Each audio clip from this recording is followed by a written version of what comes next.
Have you ever wondered how to build unbreakable trust, extreme resilience, and achieve peak performance in your life and in your career? Well, today you're in for a treat because I have the answer and an incredible example for you. In today's So What Success Stories interview, my friend, retired Air Force Lieutenant Colonel, airline pilot, keynote speaker, and best-selling author Jason Harris reveals his secrets to trust, resilience, commitment, and accountability that can completely transform your personal and professional journey. Be sure you check out the full interview and tell me what you think. And don't forget to subscribe to my channel for more videos to empower you to become a more confident and resilient leader of teams or just your own life.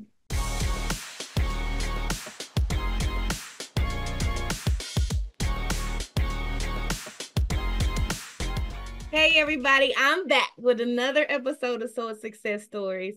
And today I am talking to a really special friend of mine, a newer friend, but it's been a minute now.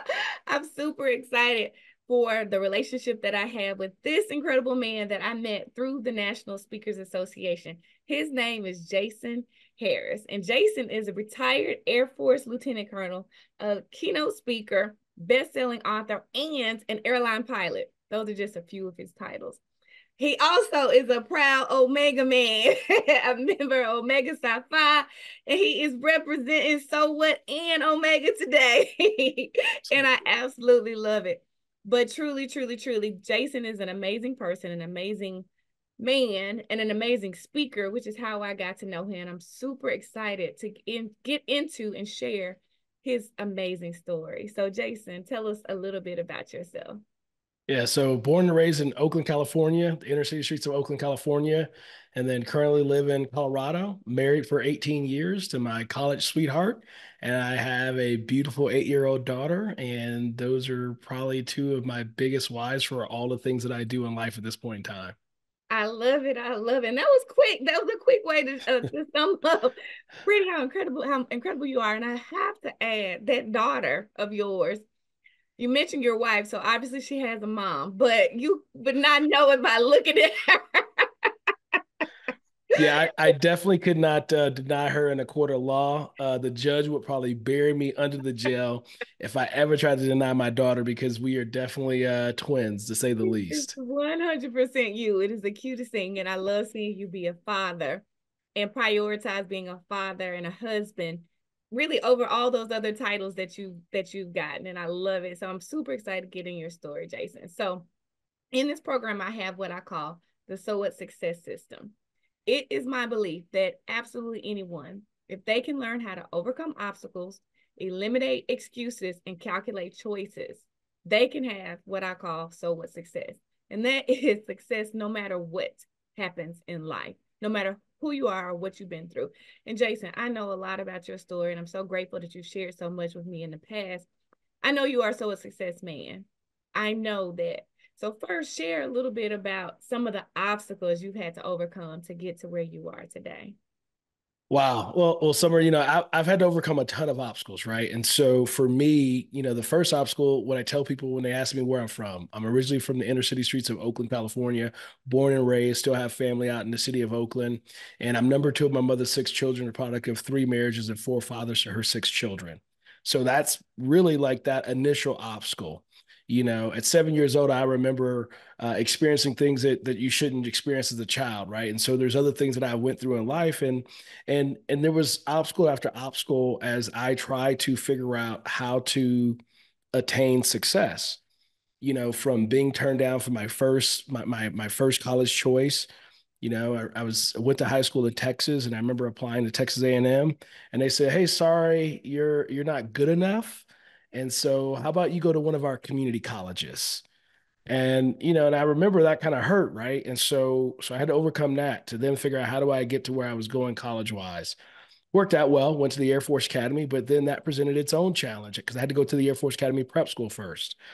And and that was a challenge. I remember getting to the last semester, the last grading period, and I remember going into to my English instructor and I said, "Hey, sir, this is the GPA that's required to get an appointment to go to the Air Force Academy. I already know what grade I'm gonna get in these other classes, but I really don't know what grade I'm gonna get in your class. And the instructor looked at me. He says, "What grade do you need?" And I told him. He says, "Okay." He says, "Well, you put in as much work as you can, and at the end of the semester, we'll have a conversation to see how this goes for you." Well, obviously, the punchline of that story is that I did go to the Air Force Academy. I did graduate, but there was challenges at the Air Force Academy. I had some significant things. I remember I was at the end of my senior year. It was the start of the second semester of my senior year, and I was put on what's called conduct aptitude probation. I was stripped of all responsibility, all rank, and I was told I wasn't guaranteed to graduate on time, if at all. Right. And so I had to overcome that journey. And then I had to struggle and challenge to get through pilot training. So my life has been a series of these challenges and and these mountains that I've had to climb. So there's not just like one like big thing. No, like every step of the way, every turn, I've had to overcome these challenges. And even now, there are still challenges that I overcome on a regular basis. I just don't talk to people about them because at the end of the day, kind of like what you talk about in your platform. So what? At the end of the day, bro, look, it is what it is. I'm either gonna get it in or I'm not. I'm either gonna push through or I'm not. And and Let's and talk have I about this a failed? little bit more, Jason, because yeah, you just listed a lot, and I just went through really almost your entire life right there in in just a few minutes, right? And talking about some of these obstacles. So let's go back to you being the son of a single mom and a big family with a single mom, right? Because that was a very pivotal time in your life and the decisions that you made. Because I even hearing you say you getting rejected from the college that you wanted to go to, for me, what I hear in that even is, yay, you wanted to go to college. You even wanted to go to college, and you wanted to make that choice. And so talk about not just that, how you dealt with that obstacle, but just in general, or even specifically, you listed a lot of obstacles. Talk about your mindset or how you made the decision and how you were able to overcome a lot of those obstacles. You know, when I, it's hard at times for me to explicitly say each obstacle how I overcome it. But what I will try to do is tell you what I tell other people sometimes, and maybe I'll come around to being able to share how I do it, right? But if I look at my daughter who's 8 years old, and sometimes I even look at adults and I go, well, what's the worst that could happen?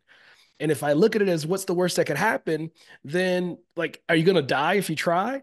No. Like, and would you rather push through and try, or would you rather just say, I'm going to quit because it got hard? And would you rather, you get knocked down but you didn't get knocked out. Can you actually get up? And so I've gotten knocked down so many times. I've had so many challenges, and for me, it was just I'm not going to quit. It doesn't matter what the challenge is, and so that's really been my thing. And for me, I'm like, okay, cool. And some of my darkest moments, Summer, what I would do is I would just be like, you know what? This is a rough day. This was a lot. I might shed some tears, do some soul cleaning, right? I might be pissed off, punch the air a little bit, whatever the case may be. And then I say, you know what? Let me just go sleep. And when Oh, I wake up, it's gonna be a new day. And then I'm like, all right, bet I got something to smile about. I woke up. Let's try this again. I love it. Look, it just touched me because I wasn't expecting you to say that, but that's something that I've done too. That I'm like, well, look, one thing I can do is go to sleep. Even times when I'm like, I can't sleep. I'm like, yes, you can. You can't control the situation. You can't even change it. So just wake up the next day and deal with it the next day. Deal with it next. So I love that you said that. And then I like that how you added to that the positive. I woke up. Yeah. It's one of the things like when we first jump into this call today, right? I start the call when someone says, "How are you?" I'm like, "It's a great day to be alive, right? It's another great day to be alive." And I know exactly where that came from. When I was at the Air Force Academy, that second semester of my senior year in college, and I was told I wasn't guaranteed to graduate on time or at all. And I remember I was like, basically, it was do or die. Like this is the last semester. If you don't figure this out, you're done. And so I made a determination. I says every day I come out of my room, I'm gonna smile. Every day that I enter into the hallway Once I wake up, I'm smiling no matter what. And I'm going to say that it's a great day. I'm going to say something like that because it is. And I remember my instructor, he says, or my commander, he says, one day he says, come here, Harris. He said, are you effing with me? And I says, no, what do you mean, sir? He says, you're restricted. You can't go nowhere. You might not graduate, blah, blah, blah. You on probation. He was like, and every time you say some snarky like that, and I think you effing with me. And Mm. I was like, check this out, sir. I said, let me put it to you this way. So this is why it's great. I said, I got a room to myself. I said, I got uniforms if I ain't got nothing else. I got regular clothes, even though I can't wear them because I'm restricted. I says, the best part about being restricted on this campus right now is that Sunday mornings, I can't go nowhere. So I got Sunday brunch. Y'all got a waffle bar with toppings I didn't even know existed for waffles. Okay. And so at the end of the day, I said, I don't got a home to go back to. My family, they didn't already moved. I ain't lived with my parents since I was 15 years old. So I don't got a room to go back home to and nothing like that. This is do or die. This is all I got. So I'm gonna put everything I got into it. And it is another great day to be alive. It's another great day to give it a shot and figure out how to win. And so that's for me, that was just the energy. And so even now, when I go through the challenges, I go all the way back and reflect on overcoming that big challenge to allow me to center myself to go, you alive, you living, you here, let's get after And all those toppings for the waffles that you didn't know existed. it. But I love it. It is a mindset. It is a mindset of appreciation, that of appreciating even the smallest things. And I think that hunger and that appreciation comes from lack, growing up with lack, and as hard as it is growing up with lack, it does, I think, make you stronger, make you better, more appreciative. And I think that's amazing, amazing, because it's the mindset. So that same mindset has to go into the second part of the success system, which is eliminating excuses, because we all have obstacles. You just listed a ton of them, and then that's not all of them. I know you could have made a ton of excuses and not become a pilot, a retired Air Force lieutenant colonel, not a highly paid and respected motivational speaker. You could go all the way back to making excuses and not even going to college, right? Not going to the Air Force. Talk about how you eliminated some of those excuses you had to eliminate, and just how you did it. You know, I love how you say eliminate the excuses. You know, a lot of times what happens is people utilize these different things in life as an excuse to not even try. And so for me, I was around people that helped me to understand that it was okay to try. They helped me to understand that it was worth giving it a shot and that they didn't lean on the excuses. And so I leveraged what I was witnessing from certain people. And so I understood at an early age that there was not an excuse. You know, I remember one time, one classic example. I remember this brother from my church. He was an older gentleman, or older than me at least. And I remember I was with him and we saw these military soldiers, but they had on different uniforms than the regular army soldiers on the base.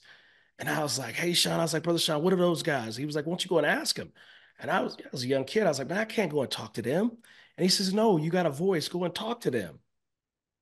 And I thought I was like, man, I can't. Like, it's not possible. But he made it very clear in that moment. No, Jason, you have a voice. They're no better than you. They're just older and doing something that you are not aware of. So go use your voice and go ask them.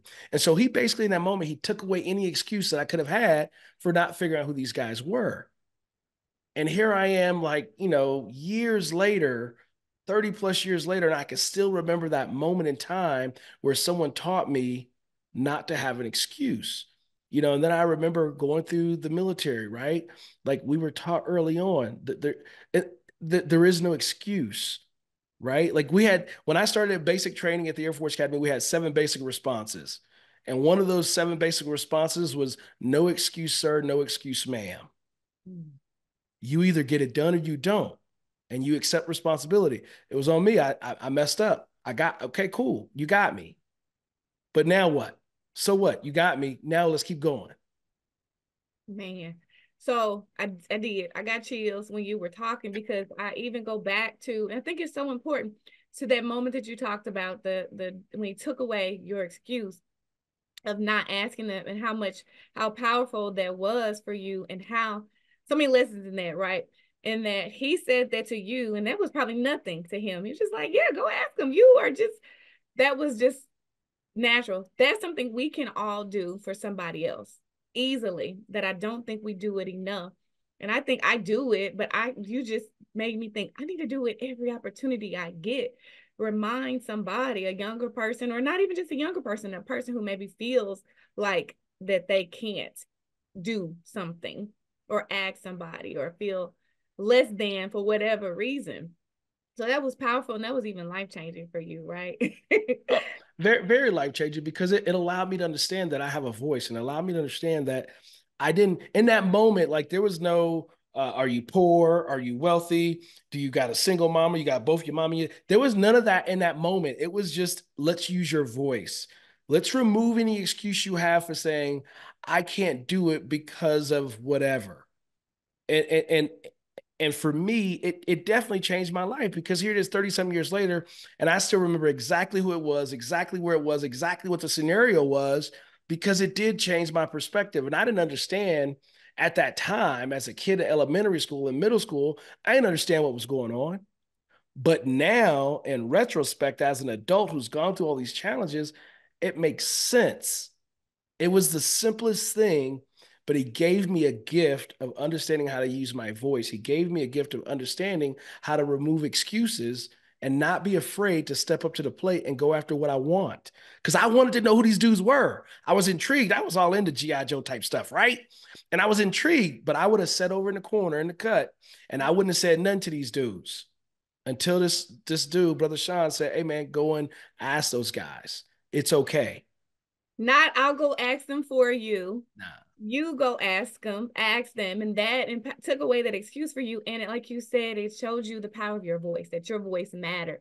And now look at what your voice has done and how many people your voice has impacted. That's just amazing. It's amazing. Well, the third part of the soul success system is calculated choices. Calculated choices. So, Jason, you have made a lot of great choices, and maybe some not so great choices along the way. Talk about the calculated choices you made on your journey to get to where you are. I think I think everything that I've done has been a calculated choice, right? And so what I had to calculate, do I go to this college or this college? Do I take this job out of the Air Force Academy or this job? Do I marry this woman or do I marry this woman, right? Like literally everything in life to me is a calculated choice and it's a calculated risk that you have to be willing to take. And and the thing about it is that when you make these calculated choices, there's always a consequence, good, bad, or indifferent. And sometimes we don't know what's on the other side because there's so much uncertainty as we're making taking a calculated risk, making a calculated choice, but we don't know really how it's going to turn out. Now, if you decide not to do anything, which is a choice, you know how that's going to turn out. You're going to stay exactly where you at. And so I think about this moment when I was at the Air Force Academy, and one of the graduation requirements was we had to jump off the 10-meter diving board. And I don't know if you're into swimming. I don't know if you've been to an Olympic pool before, but if you ever go to an Olympic sized pool, there, imagine this massive pool. And then at the one end of the pool, at the deep end, like 20 some feet deep, super deep, they got all these diving boards, right? The ones you see on the TV through the Olympics and all that stuff. And so the highest one, all the way at the top, you had to go all the way up there and you had to jump off by yourself. Now, I wasn't a good swimmer, but I could swim well enough to save my life and get to the side of the pool and all this stuff but I was terrified. I'm terrified listening to you. Like and what I'm told and what my understanding is the reason why it's a graduation requirement is because that is a point in your mental state of mind where you think that you will die, so your fear overcomes you not to go and do it. And so that's why it's so challenging for some people to do. And so I remember realizing calculation. Do you want to graduate or not? Yes, I want to graduate. Bet. Do you want to do this now as a sophomore, or do you want to wait until you're a senior, which is going to be infinitely more challenging? Because then you're going to have the sophomores down there making fun of you as a senior, right? Right now, today as a sophomore, the only thing you got to worry about is the football players or the swim team making fun of you. You ain't got it, right? So all the calculations. So I said, okay, bet. I said, Coach, I'm going to go and do this. But I need you to know I'm scared. So When I start walking up these stairs, coach, I'm not going to stop. So every level of these stairs, and I don't know how many flight of stairs, it was a lot. So I was like, every level of stairs that I go up, I'm gonna ask you, is it clear? Now, when I get to the top level, I'm gonna ask you, is it clear one last time? And I need you to understand, coach, I will not stop. If I stop, I'll look down. If I look down, I ain't jumping. And y'all gonna have to bring a helicopter up here in this inside of the swimming pool to come and get me because I ain't coming down by myself, okay? And so I took the calculated risk and I started up the stairs and my heart was pounding. I was full of fear, and I was like, my anxiety level. If you could have put a heart monitor on me, that probably felt like my heart was about to explode instantly. And I remember getting to the top, and I remember saying, "Is it clear?" He said, "Yep." And I kept walking off, and I remember walking off and going,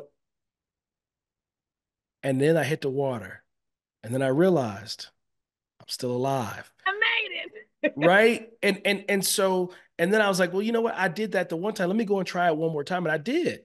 And I tell that story because that was a calculated risk.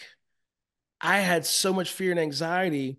And oftentimes I think back to that moment when I have to have calculated risk in my life now to go, do I make this decision or not? And how do I decide what makes the most sense? What does inaction get me? What does action get me? And what's the worst thing that can happen?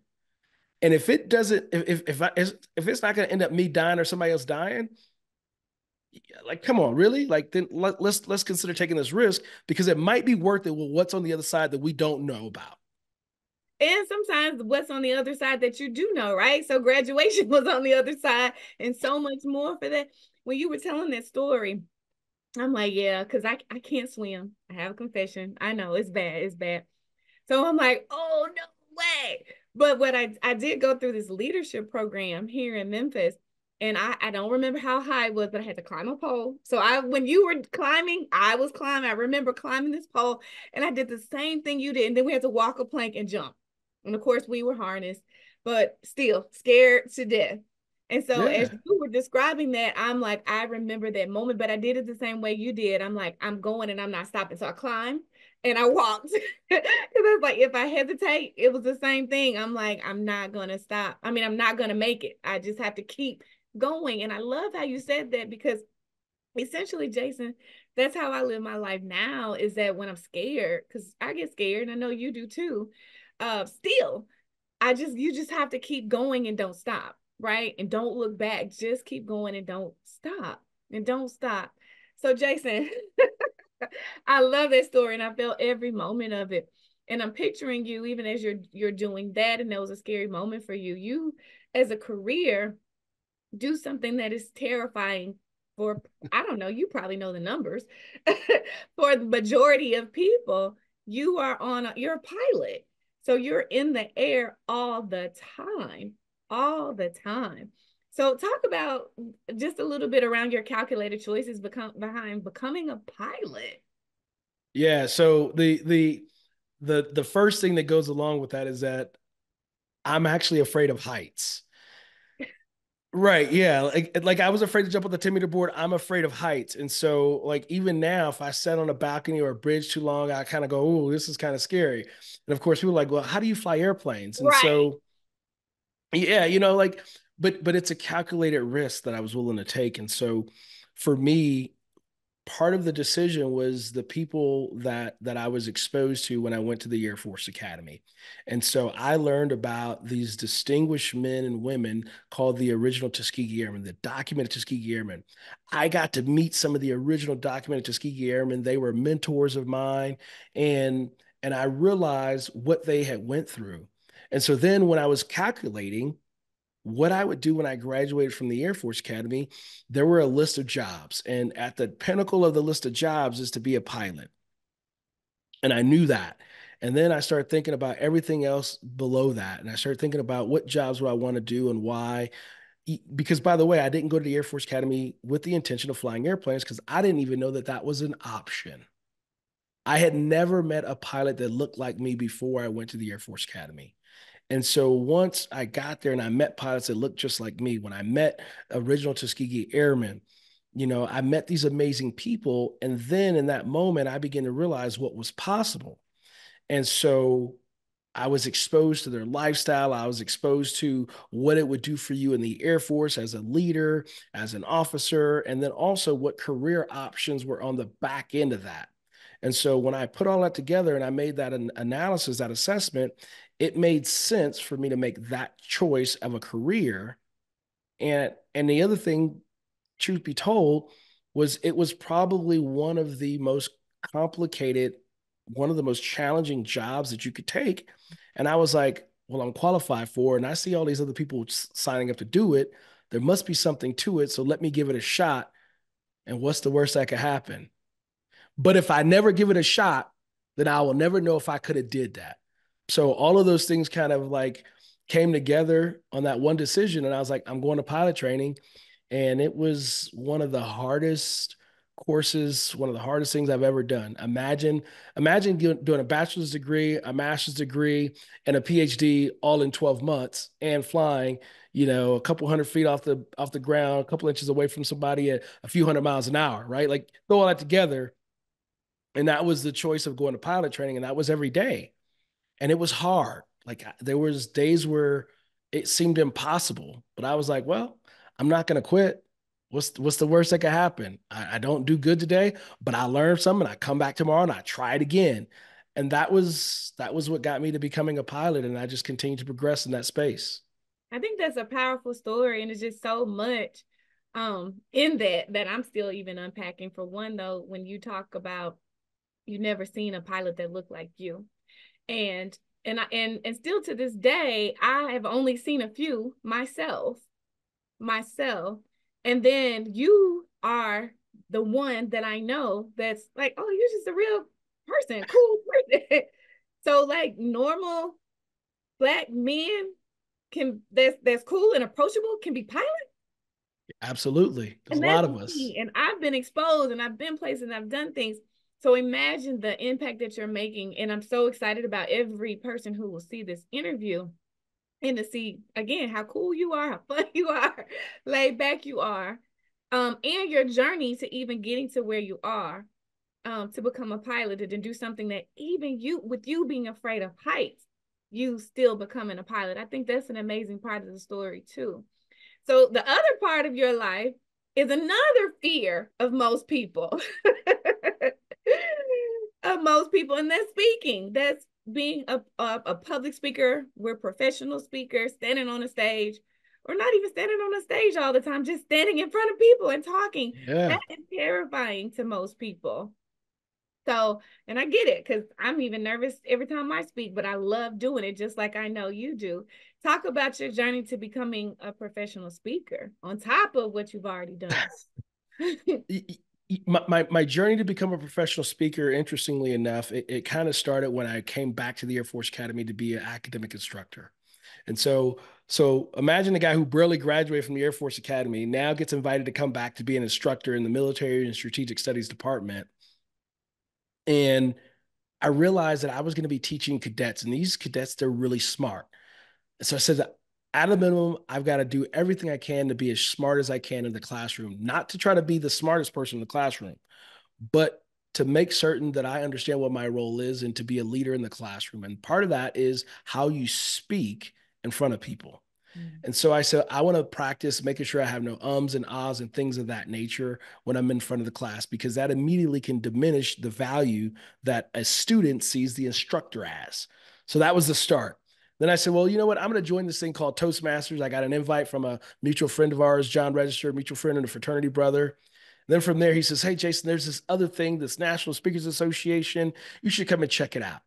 And then all of a sudden, I got exposed to this whole world of being paid to speak professionally. And people had told me a lot. They're like, "Oh, you're a good speaker, and you're really motivational, and all this stuff." And I'm like, "Whatever, no big deal." And I didn't mean that in an arrogant way. I meant like, isn't a lot of people, aren't a lot of people good? Apparently not. And so I decided to pursue this and look deeper into it. And it has evolved into me being able to share my story and teach people a few lessons of what I've learned along my journey, realizing that what I might consider the simplistic, something that's some of the most simplistic ideas, because I do it every day in flying airplanes. I do it every day in my military environment, that for others who never experience anything of what I've experienced, I can provide them an awareness, an understanding, and a perspective that allows them to see the world differently. And so for me to be able to make an impact, that's been fascinating and it's been extremely fulfilling. Yes, yes, I felt every second of that.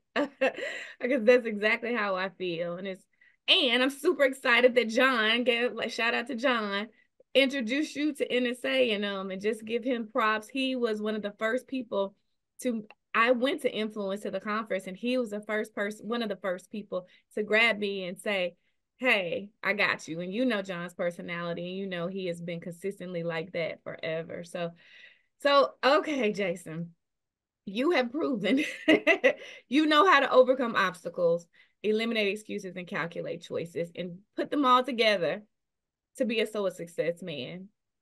But, Jason, what is your personal definition of success? Hmm. Personal definition, personal definition of success. Well, I think that's a great question. It's a hard question to answer. And the reason I say it's a hard question to answer because I haven't defined what success is. For me, success, I can tell you what success is not. Success is not the house that I live in. It's not the car that I drive. It's not the clothes that I wear. Success for me is it's the journey. Success for me is having a successful home life, having a successful marriage, being a father to my daughter, taking advantage of the opportunity to be there in those special moments for her. Success for me is being able to change other people's lives, be able to impact their lives in a great way. Success for me is realizing that my presence is my activism, realizing that other people, when they see me, they realize what's possible. So for me, that's all bottled up into how I look and view, how I look at and how I view what my success is based on all of these different experiences that I've had, that I have the ability to share something with someone else and change their life. The idea that I can reach back and lift up someone else as I'm climbing, the idea that I can actually change someone's life and change their perspective based on all of the things that I've been through. There's no dollar amount that I would ever put on success. There's nothing there's nothing worldly that I would put on success because I can't, and you can't quantify it, at least for me. And so once I hit one success, one thing that might be considered successful, or one data point or one mountaintop, then I realize there's going to be another mountain that I'm going to want to climb. I'm going to have to go through another valley to start back up to get up that mountain. So for me, success is this journey. As long as I'm able to get up every day, and as long as I'm able to fight every day, and as long as I'm able to try again, no matter how many times I fail, then that means I'm successful. And I remind myself and I remind others that every day I wake up, it doesn't matter how hard it is, it doesn't matter how stressful it might be, it doesn't matter how chaotic my life might be. When I look in that mirror, I remind myself that someone somewhere in the world, they wishes that their life sucked as good as mine's. And as long as I never forget that, then that allows me to wake up, put one foot in front of the other, and keep striving for success, which is to continue on this journey of life. That was beautiful. It was beautiful, and I felt every moment of that, and I completely agree with you in all of that. So, Jason, I look at you and I think about when you were here in Memphis and in Olive Branch, and you were doing a program for young pilots. And we had the opportunity to talk, and that's when I got a chance to really, really get to know you. And I've admired you from that moment. And one first for first and foremost, black pilot, young black pilot. And I know young is relative. As the older I get, the Right? 50, that's really young. And I'm not saying you're 50, but I'm like, that's what I look at. But I remember that's how I saw you. I'm like, this black man is a pilot. And then, like I said before, too, you're approachable and you're friendly. You like to dance. I remember all of that. And then I learned your story. And I learned your story. And because of the work that I do, and especially with my nonprofit that focuses on youth, I know too many people, and I'm sure you do too. I know you do too. Too many young people with that beginning story like yours who don't have a story like yours now at all. And so I just want to applaud you for what you've accomplished and to thank you for sharing and for doing the work that you do. But I do have one last question for you. And that is, because you've been through so much, you've done so much, you've accomplished so much, and you are, to me, such an amazing person with an amazing heart. I want you to leave everybody watching this with one piece of advice that they need to be successful, however they define success, in the midst of any obstacles that they might be facing. That the first thing I would say is go back to what I was just saying a moment ago. Every day you look in the mirror, no matter how challenging it is, realize that someone wishes that their life sucked as good as yours does. But beyond that, what I would say in terms of success is control your environment. To me, the journey of success in life, it's like driving a car. And as you're driving that car, you get to decide what that car looks like. You get to decide, is it a two-door car, four-door car? Is it a SUV? Is it a minivan? So you start with that. And then from there, you get to decide who gets to get in that car with you. Who is going to go on this success journey with you? Because see, if you put the wrong person in that car with you on that journey, they're going to be saying the wrong things to you. They're going to be taking the wrong things and the wrong inputs into here and to here. They're going to mess you up and they're going to steer you in the wrong direction. So control who you allow to pour into your life, to pour into your mind, to pour into your heart, to pour into your soul, because that is going to have a significant impact on your level of success and your ability to attain whatever type of success you wish to attain, however you define it. And remember, as you consider the people that you invite on that journey with you, remember that no one, not mom, not dad, grandma, no one gets to define success for you. You are the only person that can actually define what success looks like for you.